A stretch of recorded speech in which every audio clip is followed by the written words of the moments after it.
நீங்கள் பார்த்துக் கொண்டிருப்பது உங்கள் விஜய். வாழத்தகுந்த நகரங்கள் அப்படின்னு ஒரு பெரிய ரிசர்ச் பண்ணாங்க. அதில் இந்தியாவில் உள்ள 11 நகரங்களில் சென்னைக்கு 5வது இடம் கிடைச்சிருக்கு. இதுதான் நம்ம சென்னையை பொறுத்த வரைக்கும் இருக்கக்கூடிய ஸ்டேட்டஸ். ஏன் 5வது இடத்துல சென்னை இருக்கு அப்படிங்கிறதுக்கு சில காரணங்கள் முன்வைக்கப்படுது. போக்குவரத்து அதில் 6வது இடம், தூய்மையான குடிநீர், சுகாதாரம், அடிப்படை வசதி, பாதுகாப்பு, மாசு கட்டுப்பாடு, அரசு துறையினுடைய செயல்பாடு, இது எல்லாத்தையும் கணக்கில் எடுத்துக்கிட்டு பேசுகிறப்போ சென்னை 5வது இடத்தில் இருக்கிறது. வாழத்தகுந்த இடமாக 11 நகரங்கள் கணக்கில் எடுக்கப்படும் போது அதில் 5வது இடம் தான் சென்னைக்கு கிடைச்சிருக்கு. சென்னையை ஒரு பாயிண்ட்டை நம்ம எடுத்துக்கலாம். இது மேபி இதை விட மோசமாக நம்முடைய சிறுநகரங்கள் இருக்கலாம், கிராமங்கள் இதை விட மோசமாக இருக்கலாம்.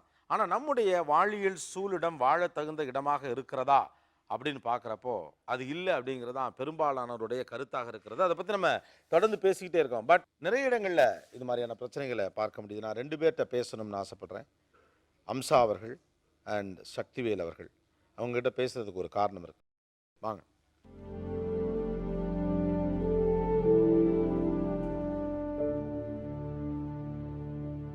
வணக்கம்மா. வணக்கம் சார். எத்தனை பசங்க உங்களுக்கு? எங்களுக்கு 3 பொண்ணு ஒரே பையன். 3 பொண்ணு ஒரே ஒரு பையன். ஓகே. சரளா எத்தனாவது பொண்ணு? சரளா 4வது பொண்ணு. நல்லா படிப்பாங்களா? நல்லா படிப்பா. ஆஹா. நல்லா படிப்பான்னு தான் பையனை கூட படிக்க வைக்கல. உங்க பொண்ணுக்கு என்ன ஆகணும்னு ஆசை? நல்லா படிக்கிற பிள்ளைன்னா நல்லா படிச்சு கவர்மெண்ட் வேலை வாங்கணும். கவர்மெண்ட் வேலை வாங்கிடணும். நான் டீச்சர் ஆயிடணும். எனக்கு கல்யாணம் கூட வேணாம். 25 வயசு, 24 முடிஞ்சு 25 தொடங்குது. எனக்கு கல்யாணமே வேணாம். இப்போ நான் கவர்மெண்ட் வேலை வாங்கி நம்ம குடும்பம் வந்து ஏழ்மையாகுது, கொஞ்சம் முன்னாடி விட்டுட்டு அப்புறம் பார்த்துக்கலாம் கல்யாணம் அப்படின்னு சொல்லிட்டா. தனியார் ஸ்கூலில் டீச்சராக பண்ணோம். கடைக்குட்டிங்கனால ரொம்ப செல்லமாக தான் வளர்த்தேன். நீங்களும் உங்கள் சிஸ்டம் நல்லா க்ளோஸா, நல்லா ஃப்ரெண்ட்லியாக பேசிக்கிறீங்களா? சண்டே போட மாட்டோம் காசு. சண்டையே வராது. ஏன்னா எப்படி சொல்கிறதுனே வார்த்தைகளே இல்லை. குழந்தைய மாதிரியே தான் வச்சுருந்தோம் நாங்கள். ஏன்னா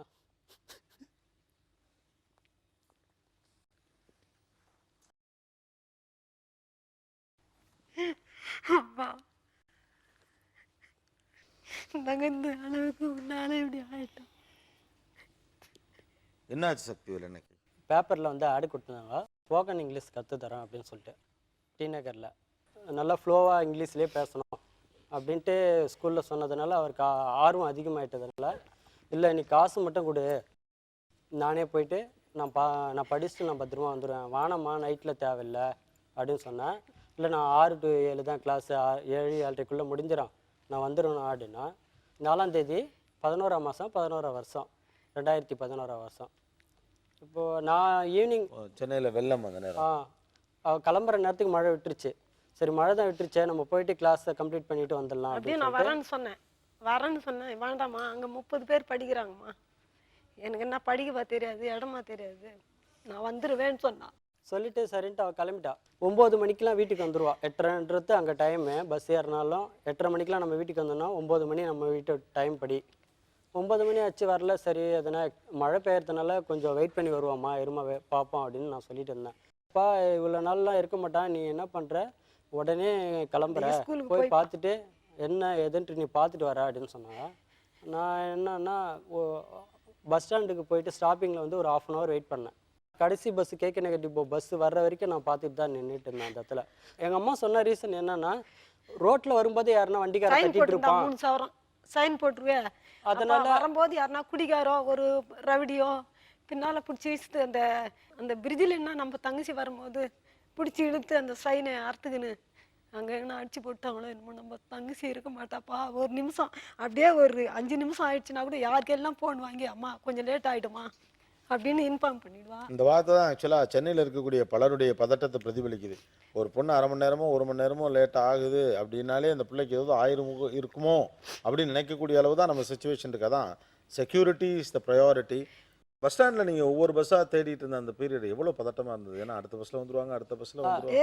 1/2 hour நின்றுட்டு 10:30 மணி வரைக்கும் லாஸ்ட் பஸ் வரைக்கும் பார்த்துட்டு இருந்தேன்.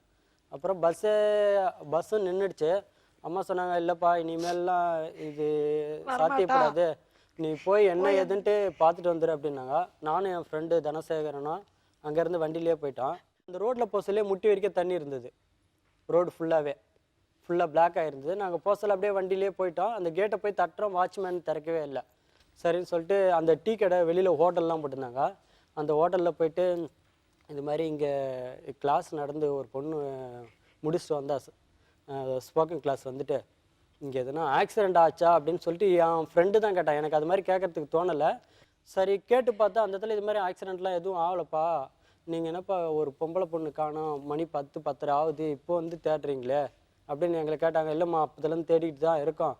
சரி வந்துருவான்னு நாங்களும் வெயிட் பண்ணி பார்த்தோம், வரலம்மா. இந்த மழை பெஞ்சிட்டு இருந்துச்சா அப்போ? இப்போ அதாவது தண்ணி அவ கிளாஸ் உள்ள போக சொல்ல மழை இல்லை, கிளாஸ் நடக்க சொல்ல மழை பெஞ்சிருக்கு 1 hour. நாங்க அதே மாதிரி நாங்க தேட போகும்போது மழை விட்டுருச்சு. 10 மணிலேருந்து 11 அந்த ரோட்ல இவ்வளவு தண்ணி போகும்போது கம்ப்ளைண்ட் கொடுக்கலாம்ட்டு போலீஸ் ஸ்டேஷனுக்கு போனேன். உங்கள் கேகே நகர் போலீஸ் ஸ்டேஷன், அங்கே போயிட்டு நீங்கள் கம்ப்ளைண்ட் கொடுங்க, இங்கே கம்ப்ளைண்ட் எடுத்துக்க முடியாது அப்படின்ட்டாங்க. கேகே நகர் போலீஸ் ஸ்டேஷன் வந்தோம். நைட்டு 1 மணி ஆயிடுச்சு. அப்போ 1 மணி, அதான் 12லேருந்து 1 மணி ஆயிடுச்சு. இப்போ இன்ஸ்பெக்டர் இல்லை, நீங்கள் நாளை காலையில் 7 மணிக்கு வந்து எங்களுக்கு கம்ப்ளைண்ட் கொடுங்க அப்படின்னு சொல்லிட்டு உள்ளே இருக்கவர் இன்ஃபார்ம் பண்ணிட்டாரு. சார் என்ன சார் பண்ணுறது அப்படின்னா, உங்களுக்கு வந்து ஒயர்லெஸில் வேணா சொல்லி விட்றேன், என்ன எதுனா மிஸ்ஸிங்கா இல்லை வேறு எதுனா பண்ணியிருக்காங்களா அப்படின்ட்டு ஒன்றா பார்க்கலாம்பா அப்படின்னாங்க. வீட்டில் போய் அம்மா கிட்ட சொன்னால் அம்மாவால் படுக்கவும் முடியல, அதாவது என்ன சொல்கிறதுனே தெரியல. எப்பா நம்ம தங்கச்சி அது மாதிரி இருக்க மாட்டா அப்படின்னு சொல்லிகிட்டே இருந்தாங்க. நானும் என் ஃப்ரெண்டும் மறுபடியும் காலையில் 6 மணிக்கு வண்டி எடுத்துகிட்டு கிளம்பிட்டேன். எங்கள் அம்மாவும் கூடயே வரேன்னாங்க. நீ வரவேணாம்மா அப்படின்னு சொல்லிட்டு தான் போனேன். ஃபுல்லாக தேடிக்கிட்டு இருக்கோம். அங்கே இருக்கவங்களெலாம் கேட்டதுக்கு அவர் என்ன சொன்னார்னா, இது மாதிரி 2 லேடி தான்ப்பா வந்தாங்க, மற்றவங்க எல்லாருமே வந்து மழை இருக்குன்னு சொல்லிட்டு அந்த கார்னர்லேயே தண்ணி அதிகமாக இருக்குன்னு சொல்லிட்டு அப்படியே போயிட்டாங்க. எங்களுக்கு இன்ஃபார்ம் பண்ணிவிட்டு நாங்கள் வரலன்னு சொல்லிட்டு 2 பேர் மட்டும்தான் வந்தாங்க. ஒரு பொண்ணு சேரீ கட்டிட்டு இருந்தது, இன்னொருத்தவங்க வயசானவங்க 2 பேர் மட்டும்தான் இருந்தாங்க. வேறு யாரும் லேடிஸ் வரலப்பா அப்படின்னா. அட்டண்டன்ஸ் எடுத்து பார்த்த உடனே என்ன ஆச்சுன்னா, வந்திருக்கா, கிளாஸ் அட்டன் பண்ணிட்டு போக சொல்லி சைன் பண்ணியிருக்காங்க. சரி வெளியில் வந்துட்டு நானும் ஃபுல்லாக அந்த கிரவுண்டெல்லாம் தேடிக்கிட்டே இருக்க சொல்ல எங்கள் அம்மா அது வெளியே நடந்து வந்துட்டாங்க. கார்னரில் தண்ணி தேங்குற மாதிரி இருக்கு, போய் பார்ப்போம் அப்படின்னு சொல்லிட்டு போயிருக்காங்க. குப்பை தொட்டில இது மாதிரி சைன் போட்டிருந்தா, குப்பை தொட்டில என்ன நம்ம குழந்தைய அடிச்சு தூக்கி போட்டாங்களா அப்படின்னு பார்க்கலான்னு எட்டி பார்க்கலான்னு போனேன். அந்த காலை எடுத்து ஒரு காலை வச்சா அந்த கண்ணு அப்படி பார்த்துடுச்சு. குழந்தை அந்த பஸ் போகிற அப்படி பஸ் போகுது, இந்த பக்கம் என் குழந்தை இப்படி போய் தான் காவா உள்ள போயிட்டு இருப்பா, ஒரு பக்கமாக அடிச்சு அந்த விட்டுட்டுக்குது. சுற்றி இந்த பேப்பருங்களும் குப்பைங்களும் அப்படியே இருக்குது. பேக் மாட்டிக்கிறா, அந்த புக்கெல்லாம் வச்சுக்கிறா, கொடை வச்சுக்கிறா, கையிலே திலியே இருக்குது. அப்படியே தான் வச்சுக்கிறா அந்த கையை, சோத்து கை இந்த மாட்டுறது அப்படியே இருக்குது. அவ்வளோதான், பார்த்தா அப்படியே பளிச்சுன்னு தெரியுது என் குழந்தை பூஞ்சி.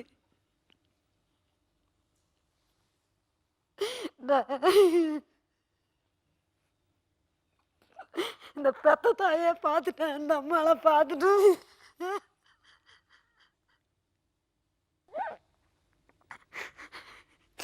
அதோட இவனுக்கு ஃபோன் பண்ணி, அப்பா நம்ம தங்கச்சி தண்ணியில செத்து போயிட்டாப்பா, வந்துருப்பா, தூக்கணும், என்னால முடியல. தண்ணியில தவறி விழுந்துட்டாங்களா என்ன?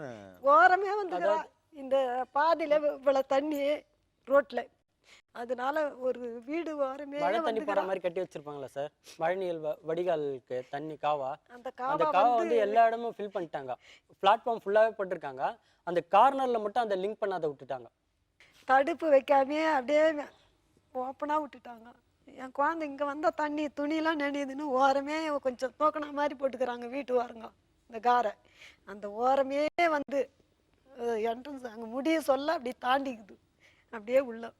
நாங்கள் ஸ்கூலில் அட்டண்டன்ஸ் பார்த்துக்கிட்டே இருக்கோம். அப்போ எங்கள் அம்மா எனக்கு ஃபோன் பண்ணிட்டாங்க, இது மாதிரிடா நம்ம தங்கச்சி இந்த கார்னரில் அந்த காவாயில் வந்து இறந்து போயிருக்கா, நீ ஒடியாப்பா அப்படின்னாங்க. குடுகுடுன்னு அந்த முனையிலேருந்து எப்படியும் ஒரு 500 மீட்டர் இருக்கும் ஸ்கூலுக்கும் அதுக்கும். அங்கேருந்து நான் தான் ஒடியாந்து வேகமாக அந்த காவாயில் உடனே குச்சேன். எங்கள் அம்மா கரண்ட் இருக்குப்பா, கேபிள் நிறைய அது உள்ள போயிடலாம், அதில் கரண்ட் இருக்குப்பா குதிக்காதரான்னு சொன்னாங்க. அவங்க பார்த்துட்டு இருந்தாங்க. உடனே பள்ளத்தில் குதிச்சிட்டேன். பள்ளத்தில் குதிச்சு இவ்வளோ தூரம் கழுத்து வரைக்கும் தண்ணி வந்துருச்சுன்னு எனக்கு. அப்படியே நான் என் தங்கச்சி அப்படியே மேலே தூக்கி ரோட்டில் போட்டேன். நான் ரோட்டில் போட்டு 1 hour அந்த ரோட்லேயே 1 hour மேலே அப்படியே கிடக்குறா. அப்படியே அந்த நடு ரோட்டில் என் குழந்தைய வச்சிருந்து ராயப்பேட்டையில் அவர் போனாங்க ஊருக்கு. சும்மா ஒரு சப்போர்ட்டுக்கு எதுவுமே ஒரு கட்டையோ ஒரு டேப்போ எதுனா எதுவுமே வைக்கல. இல்லைன்னாக்கா என் குழந்தைக்கு எல்லாமே தெரிஞ்சிருக்கும். தெரியாம தான் அந்த 8 மணிக்கு ராத்திரிக்கே விழுந்துட்டா. கட்ட கட்டி இருந்தாங்கன்னா கூட ஒரு உயிர். இதுதான் ஒரு நான் தடுப்பு சொன்னேன் வச்சுட்டா உடனே அந்த கூட 2 லட்ச ரூபா குழந்தை நஷ்டஈடு இறந்துருக்காது. கொடுத்தாங்க. நாங்க வாங்கவே இல்லை ஃபர்ஸ்ட். ஏன் வாங்க மாட்டேன்ட்டீங்கம்மா? கவர்மெண்ட் நஷ்டஈடு கொடுத்தப்போ அவ சொன்னா, அம்மா நான் படிச்சு எல்லாமே முடிச்சிட்டேன். கடைசியில ஒரு வார்த்தை சொன்னா, அம்மா நான் முதல் சம்பளம் வாங்கினா உனக்கு தங்க வழியில் தான் போடுவேன்னு சொன்னேன். இன்னைக்கு அந்த கண்ணாடி வழியில் கூட எங்களுக்கு போடுறதுக்கு தெம்பு இல்லை. அன்னைக்கு வெள்ளிக்கிழமை 5:30 மணி சாமி கும்பிட்டு அம்மா போயிட்டு வரமான்னு 3 வாட்டி சொன்னான். அன்னைக்கு ஒரு வாட்டியே சொல்கிறேன், 3 வாட்டி சொன்னான். போயிட்டு மாமான்னு தான் சொன்னேன். 2வது என் குழந்தை வீட்டுக்கு வரல. இந்த பிரச்சனைக்கு அப்புறம் இது நிறைய நியூஸ் பேப்பர் எல்லாம் வந்துச்சு, நிறைய இது பண்ணாங்க போனாங்க. கவர்மெண்ட் சைட்லேருந்து உங்களை யார் சந்திச்சாங்க? பெரிய பெரிய அதிகாரிங்க எல்லாருமே நம்ம வீட்டுக்கு வந்துட்டு அந்த செக்கை கொடுத்தாங்க. எங்கள் அம்மா சொன்னாங்க, நானும் சொன்னேன், எங்கள் அப்பாவும் சொன்னார், செக்கெலாம் வேணாங்க, எங்களுக்கு காசு தேவையில்ல, 2 லட்ச ரூபா பணம் இப்போதைக்கு இது பெருசாக தெரியும் எங்களுக்கு, என் நீங்கள் குழந்தை தான் கொடுக்குறது பெருசு. எங்களுக்கு பணமே தேவையில்லை. முதல்ல நான் சொன்னேன், சார் 2 லட்ச ரூபா நான் தரேன், என் தங்கச்சி உயிரை நீங்கள் தருவீங்களா அப்படின்னு கேட்டேன். சும்மா வந்ததுக்கு எதுனா ஒரு ஆறுதல் சொல்லணுமேன்னு சொல்லிட்டு அவங்க கொடுக்கணும் நஷ்டஈடை வந்து கொடுத்துட்டு செக்கை கொடுத்துட்டு அவங்க போயிட்டாங்க சார். நம்ம நாட்டில் இருக்கக்கூடிய மிகப்பெரிய பிரச்சனைங்கிறது இதுதான், நம்ம சிவிக் சென்ஸ் அண்ட் இஷ்யூஸ். ஒரு இடத்துல ஒரு இஷ்யூ இருக்குன்னா, நம்ம வீட்டில் கரண்ட் இல்லை அப்படின்னா அத்தனை ஃபோன் பறக்குது. 10 நாள் நம்ம கார் எடுத்துகிட்டு இங்கேருந்து அங்கே போவோம், எனக்கு தூங்க முடியல, கரண்ட் வேணும், அது இது அப்படின்னு எவ்வளோ பிரச்சனை பார்ப்போம். ஆனால் தெருவில் ஒரு பெரிய பள்ளம் கிடக்கு அப்படின்னா அதில் நம்ம வீட்டு பிள்ளை விழுக போகிறது இல்லை அப்படின்னு நமக்கு ஒரு எண்ணம் வருது. நம்ம வீட்டு பிள்ளை விழலாம். This will happen to you, me, anybody. இதுக்கு ஆறுதல்லாம் ஒன்றுமே சொல்ல முடியல. பட் ஸ்டில் நீங்கள் கொஞ்சம் மனசாந்தியாக தான் இருக்கணுமா. மற்ற பிள்ளைகளும் இருக்குது, உடம்ப பார்த்துக்குங்க, சரியா? ம், வாங்க, கவலைப்படாதீங்க. இது ரொம்ப அனலிட்டிக்கலாலாம் நம்ம பேசுகிறதுக்கு முன்னால் சில உணர்வுபூர்வமான விஷயங்களை முன்வைக்கிறது மூலம் தான் இது எவ்வளோ பெரிய வலியானதாக இருக்குது அப்படிங்கிறத தெரிஞ்சுக்க முடியுது. இங்கே அம்முலு தேசப்பன் அப்படின்னு 2 பேர் வந்திருக்காங்க. நான் அவங்கக்கிட்டையும் பேசணும்னு நினைக்கிறேன். உங்களுக்கு எத்தனை பிள்ளைகள்? ஒரு பிள்ளை தான். ஒரே பையன். ஒரே ஒரே பையன். சந்தோஷ் தானே பையன் பேர்? சந்தோஷம். அவன் சந்தோஷமா இருக்கணும்னு தான் சந்தோஷம் நினச்சான். ஓகே, என்ன வயசுமா? 1.5 வயசு. என்னாச்சு அவருக்கு? நாங்கள் வந்து கடலோர பகுதியில் தான் இருக்கிறோம். எந்த ஊருமா? காசிமேடு. மேம்பாலம் ரோடு போகிறதுக்காக கட்டியிருந்தாங்க.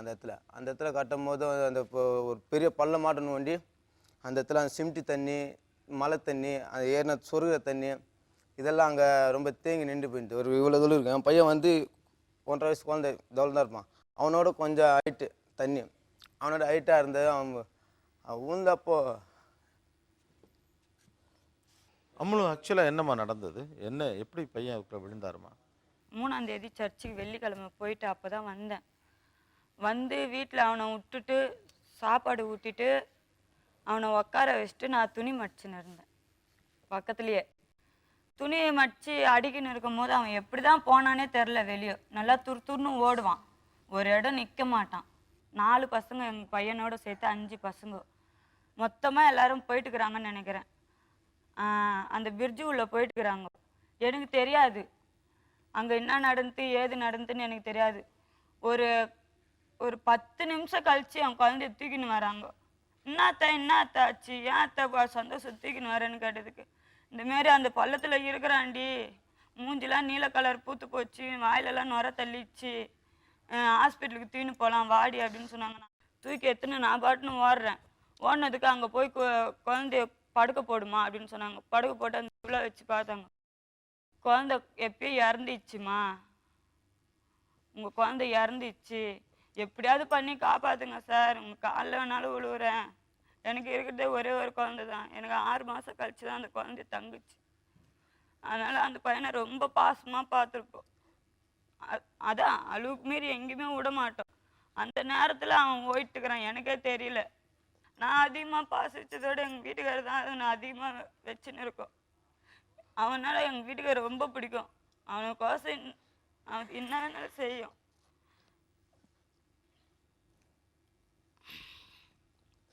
வீட்டுக்கு தூக்கின்னு வந்துட்டு குழந்தை வீட்டுக்கு தூக்கின்னு வந்து சர்ச்சில் போட்டு அழுந்துனுக்கிறேன். இந்தமாரி என் பிள்ளை போயிடுச்சு. ஒரே ஒரு இருந்தது ஒரு பிள்ளை, அதான் போயிடுச்சு.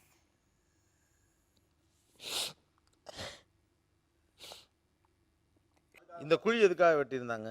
அந்த குழி வந்து அதான் அந்த கட்டடம் செவுறு எழுப்புறாங்க, அந்த ஒரு பாலத்துக்காக செவுறு எழுப்பாங்க. அந்த செவுத்தாண்ட பள்ளம் நோண்டிட்டு அப்புறம் தான் அந்த கட்டடம் அடிக்கல்லே நட்டு வைக்க முடியும். அதுக்காக நான் போட்டு சிமெண்ட்லாம் போட்டு பள்ளமாக அப்படியே விட்டாங்க. அது பாட்டு கேர்லெஸ் ஆகும். சுத்தி வேலியெல்லாம் எதுவும் போடல. எதுவுமே இல்ல, ஒரு வாட்ச்மேன் கூட ஒரு இல்ல, வாட்ச்மேன் கூட ஒரு இல்லை, 4 வாழை கூட கட்டி வைக்கல. ஒரு கொம்பு கூட இல்லை. அதுக்கடுத்து நம்ம என் அந்த பையன் கெமிக்கல் தண்ணி, மழை தண்ணி, அந்த இடத்துல வேற தண்ணி வேற சுரக்கும், அதெல்லாம் தேங்கி போய் நிற்கும். அது ரொம்ப இதுவாகிட்டுக்குது தண்ணி. மூஞ்ச கொஞ்சம் கூட பார்க்க எனக்கு தோணல. ஆனால் உயிரோட பார்த்துட்டு அவனை இப்போ செத்தோன்னு எனக்கு பார்க்க அப்படியே அப்படியே ஒரு மாதிரி ஆயிடுது. எனக்கு பார்க்க தோணல. அப்படியே அவனை மூஞ்ச பார்க்கறதுக்கு அவன் சுடுகாட்டில் போய் தான் அவன் மூஞ்ச நான் பார்த்தேன். ஒரு வாட்டி பாடுறா கெஞ்சினாங்கல்ல, எவ்வளோ பார்க்கலாமா மூஞ்ச நான் பார்க்கலாமா, எவ்வளோ நான் உயிரோட அவனை வச்சுட்டு நான் செத்தோன்னு பார்க்க மாட்டேமா அப்படின்ட்டேன். ஆக்சுவலா இது இன்னொரு ஸ்லைஸ். அவங்க கதை ஒன்றுனா இவங்க கதை ஒன்று. இதெல்லாம் ஏதோ 1-2 பேர் மட்டும்தான். ஆக்சுவலாக ஒட்டுமொத்த இந்தியாவே மறுநிர்மாணம் செய்யப்பட்டுட்டு இருக்கு. இங்கே மட்டும் பிரிட்ஜ் கட்டிட்டு இல்லை, இந்தியா முழுக்க பிரிட்ஜ் கட்டிட்டு இருக்கு. எல்லா இடங்களையும் சின்ன ஊர் பெரிய ஊர்னு ஏதாவது ஒரு கன்ஸ்ட்ரக்ஷன் ஒர்க், இன்ஃப்ராஸ்ட்ரக்சர் டெவலப்மெண்ட் அப்படின்னு ஒன்று நடந்துகிட்டு இருக்கு. ஆனால் அதில் பெரிய ரெஸ்பான்சிபிளாக நம்ம இல்லை அப்படிங்கிறதுக்கு தான் இதெல்லாம் எக்ஸாம்பிளாக பார்க்க வேண்டியிருக்கு. போஸ் இங்கே வந்திருக்காரு, சோஷியல் ஆக்டிவிஸ்ட். இது சம்பந்தமான பிரச்சனைகளை நீங்கள் தொடர்ந்து ஹேண்டில் பண்ணிட்டு இருக்கீங்க. ஒரு ஸ்பெஷல் பெட்டிஷன் கூட கமிஷனர்கிட்ட கொடுத்தீங்க. அதோடைய சாராம்சம் என்ன மிஸ்டர் போஸ்? ஒரு 4 ஆண்டுகளுக்கு முன்னால் நான் காரில் ராதாகிருஷ்ணன் சாலையில் வழியில் போகும்போது இந்த மழைநீர் வடிகாலுக்கு வந்து தோண்டி வச்சுருந்தாங்க. ஒரு 10 அடிக்கு ஒரு மஞ்சள் கலரில் பெரிய போர்டு வச்சு சிரமத்துக்கு வருந்துக்கிறோன்னு சொல்லிட்டு அங்கே பெரிய போர்டு இந்த மாதிரி வச்சுருந்தாங்க.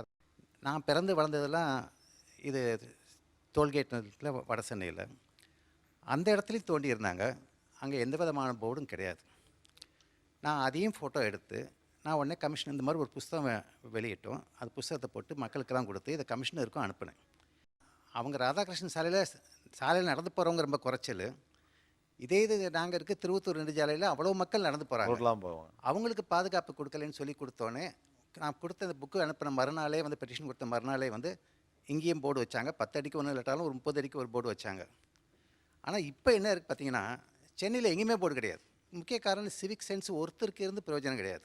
இந்த திட்டம் எதுக்காக போடப்பட்டிருக்குது, இதுக்கு எவ்வளோ, யார் கான்ட்ராக்டு, எவ்வளோ செலவு, என்னென்ன பாதுகாப்பு கொடுக்கணும், அப்படி பாதுகாப்பு இல்லைன்னா நீங்கள் தெரியப்படுத்தணும்னு சொல்லி எந்த விளம்பரமும் கொடுக்கறதில்ல. அது எண்ணிக்கை பத்தாமல் இருக்கலாம். சில இடங்களில் இந்த திட்டத்தினுடைய நோக்கம், இது எப்போ பணி முடிவடையும், இதோடைய கான்ட்ராக்டர் யார் ஒரு போர்டு வச்சுருக்காங்க.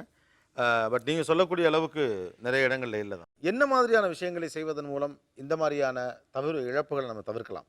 எந்த திட்டம் நடந்தாலும் அந்த பகுதி மக்களை கூப்பிட்டு, இளைஞர்களை கூப்பிட்டு வச்சு அந்த திட்டத்தை விளக்கணும், அதோடைய பயன்பாட்டை சொல்லணும். இங்கே மக்கள் போகிறதுக்கு என்னென்ன பாதுகாப்பு ஏற்பாடு செஞ்சுருக்கோன்றதையும் அங்கேயும் தெரியப்படுத்தணும். தெரியப்படுத்தி அது பாதுகாப்பு இல்லைன்னா இந்த இடத்துக்கு நீங்கள் தகவல் கொடுங்கன்னு சொல்லிட்டு மக்களை எஜுகேட் பண்ணணும்.